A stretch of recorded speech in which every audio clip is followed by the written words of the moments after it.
Concerts have always been a fun way to see your favorite artists live, or even seeing some new artists that are opening for your favorite artists that really haven't blown up yet, and just overall having a great time. But from horrible concert etiquette recently, to disappointing performances, and the ever-rising prices of tickets and merchandise, a lot of people are now deciding to turn away from seeing artists live. So today I wanted to go over my experiences at concerts, and why they aren't as good as before, and like why a lot of people are now deciding to not go to them. And to be clear, we are specifically talking about concerts as a one-off show, like on a tour.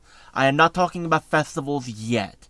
That will be a whole other time. And the first thing a lot of people bring up when I say concerts aren't as good now and they're just not fun to go to, is they bring up stuff that happened in 2020 and how it affected how people interact with each other. And I'm not going to say that's 100% correct. I'd say maybe a 60%, maybe a 50%. It's not the full reason, but it's a big hitter in there. First, we're going to talk about the concert etiquette pre-2020 as someone who is extremely introverted and very anxious. So that is something that, like, this is from my point of view. From, like, 2013 to 2019, I would say I've been to about 25 concerts. That's give or take a few, but that's around the number. And the genres range from anything from rap, metal, punk, orchestra, folk genres, to big stadiums, to garage shows. I've seen it all. And I can tell you first off that I have only had one bad experience at a concert in those times, and the problem wasn't even the actual concert itself. It was just wrong place, wrong time. It was when some idiot decided to go crowd surfing and had steel-toe boots on, and the boot came down and nailed me right on the head, like, bad. Like, I went down for a second. And I think it was like, I'm standing here, came from over here, so it would have been, like, right here. And when you have a boot coming down, that hits you hard. And it wasn't, like, the back end of it. No, it was, like, full toe to cranium. Thankfully, my dad was there with me. Basically, I was 15, and I dragged him along to as many shows as I could. And the ones I couldn't go to with him, I dragged my mom along. At that point, at that show, I ended up leaving, say, about halfway through the main act set, for the main reason of I got nailed in the head with a steel-toe boot, and it was hurting like hell. Any concert after that was great. I met so many people at shows that I went to that I didn't even talk to before. I was just like, hey, you like music too? Awesome. Me as well. And, like, this is, like, insane for me because I'm going in there. I remember the first specific one was Suicide Silence in 2015 on the Stronger Than Faith tour. I remember that 100%. It was, like, my first, like, metal show. I don't know what genre they would be, like, deathcore, whatever the hell. It's not classic rock, and it's not... Yeah, I would say metal. I'm going to say it's metal just for the sake of the simplicity. And ended up being some people there around my age. We exchanged numbers or something. It was like either Skype or Facebook. Something weird to where we played Xbox for a while after that, for a year after that. And these are just random people I met. They're like, hey, you're here for the same bands? Awesome. And I will definitely say this is something to where I felt comfortable enough at 15 years old to go into mosh pits and the Wall of Death there, actually. That was insane. My first Wall of Death, just charging at each other. That was fun for me. Like, I had a good time. At my old age of 24, I couldn't do that now. My bones are about 80 years old now. In fact, it was the same show. There was a guy in a wheelchair, and he was crowd surfing. And I found the picture on Suicide Silence's site, and I'm putting it up right here. I wanted to find a picture for so long because I'd taken it on my iPod Touch. That's how long ago this was. And I can never find another photo. I never uploaded it anywhere, and I found it. So here's that for you. Nowadays, that's like unheard of, but back then we're like, hell yeah, let's get this guy's whole chair. Not just, hey, let's lift him up and just kind of carry him. No, let's get the whole chair. So I remember, because I was about in the middle of the crowd area, like middle crowd, not full barricade, not all the ways back. I would say middle. And that's, if I'm correct, that's kind of where it started. to where it was like, I think 20 of us or something, because it was heavy as hell. And I remember grabbing the wheel and helping get his ass up there. So that was fun. Like, I loved that. And that's just one example of the kindness I've seen at these shows. Even the one punk show, I forget what band it was, but it was a birthday show. I remember that 100%. That, I will say, just looking back on that, I'm like, how did I not get hurt? Because there were Roman candles and, like, the firecracker strips in the mosh pit. And this is not a whole venue. We're in someone's concrete garage. That's how crazy this shit is. Some guy gave me $10. He's like, hey, can you film the set for us? I said yes. So I'm up on a chair with little bottle rockets shooting around me. There was a guy in the pit with a barbed wire vest on. I don't know how that was allowed, but it was. But even at shows like that, when someone fell down, everyone's like, oh, you went down? Here, let me help you up. It was insane to see, because you heard this crazy violent music. I say violent like I'm an old lady, but it was, at that time, like, I think I was 18 years old, and it wasn't, like, normal metal stuff, and it wasn't rap stuff. This was, like, around the time I started getting into punk music a bit, so it was not jarring, but it took me by surprise to see this kind of stuff.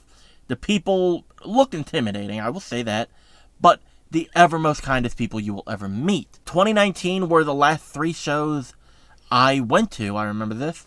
Seeing Kiss on their End of the Road tour, Blaze, Aloe Zolilu, and Boondocks on the Forever Dead and Dirty tour, and a week later from that, Twisted's Every Day is Halloween tour. And 2 of the 3 were pretty much, it was October and then, like, first week in November, so very early to when all the crazy happened. Then lockdown came, stuff was halted for about a year or so, until like mid to late 2021.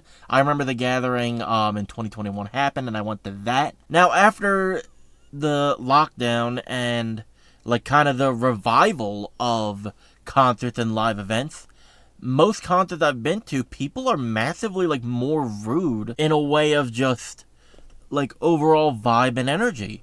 Like, people do not know personal space, will like bump you and all that shit for no reason, and like basically, put it in simple words, they're grumpy. And I think the worst thing of all, people aren't really going to enjoy the music as much as they were prior to the stuff happening. Now they're either there to be influencers and get videos and pictures for social media of the main act, and don't pay attention to the rest of the openers. And I've seen it affect openers' energies at time. Not that they're like, oh, the crowd sucks, but like, you're going there, you're giving your heart out, even if it's to a crowd of 30 people to 300 people. When a good chunk of people aren't paying attention to you and are just looking at their phones to upload it to TikTok, Instagram, YouTube, wherever, it can really like hurt your spirit, hurt your morale. I will say, it is fully okay if you want to take pictures and videos of a concert. People did it back in the 70s with the disposable cameras. People are doing it now with phones. It is perfectly okay to do that. And it's like, yeah, you might not know the openers for these shows, but you should give them as much respect as you would give the main act, because sometimes they actually have to pay to get a spot on there, or they're driving a long way to do that. So just show them love, whoever it is, even if they're not your favorite, even if you don't vibe with it. Still cheer them and clap them on, because it helps, it makes their day, it makes their week, it makes their month. And the other worst thing for me is that people go to shows on drugs or drunks to an alarming amount. Now, I am not against the use of some substances or alcohol at an event, as long as you are responsible with it and you have a designated driver who is not doing any of those substances or becoming under the influence, because whether you like it or not, if you drove there, a lot of police are actually scoping out the area because they know something's happening. They know someone's going to screw up. That could get you a fine. That could get you jail time. Or worse, you could get in an accident and severely hurt someone or yourself. For me, I choose not to smoke the Green Genie or have any alcohol when I go to shows at all. Like, zero. If I'm going to partake in any of that stuff, I will have to be home. Nowhere else to be for the rest of the day. No matter what. And it's like 99% of the shows that I go to now, I drive, and I want to be as safe as I can going to the show and leaving the show. Unfortunately, some take it so far that it is a major problem. I've seen dozens of people so pissed drunk that they're stumbling around, being insanely disrespectful to men, women, anyone, or if they're on other substances, they're just so far gone, they're like zombies. And at that point, why even go to the show if you're not even going to remember it and just be whacked the hell out? Now, another one of the big reasons that I don't see a lot of people talk about as much, but still in some extent, is the performers themselves coming out and giving a disappointing performance, or just delaying show, or sometimes not even showing up. I have seen my fair share of performers give bad performances, and there's a difference when it's something like the last date of the show, or maybe they came down with a cold, or basically anything in that line where it is not like preventable in any way. Like, it happened, they have to deal with it, and they don't want to like cancel the show. They just want to be able to just give the people a show. I've seen some people come out sick and they apologize like in the beginning and still give their all, and it's still at least a great time. I'll talk about more of these in the festival video, because oh boy do I have some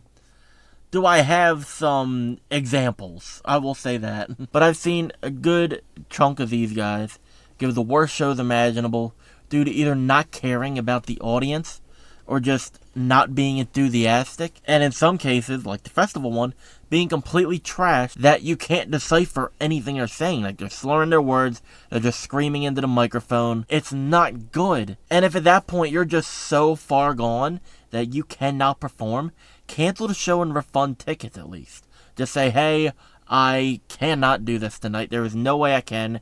Here is refund, or even see if you can reschedule it to a later date. It's not fair to people that took time out of their day and spent money to see them. And that's another thing. This is the last one.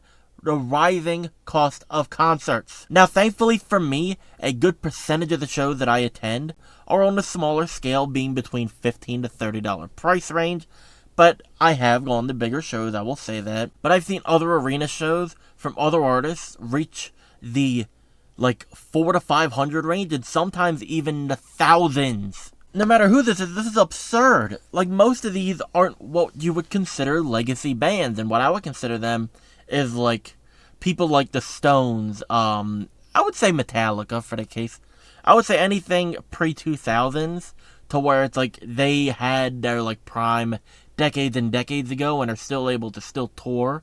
That's what I would consider legacy based. The people that are selling tickets for hundreds of thousands, for like most cases at times, are newer artists even. Like, I'm not gonna jump all over Taylor Swift thing, because I don't want anyone coming back to bite me in the ass or whatever about this.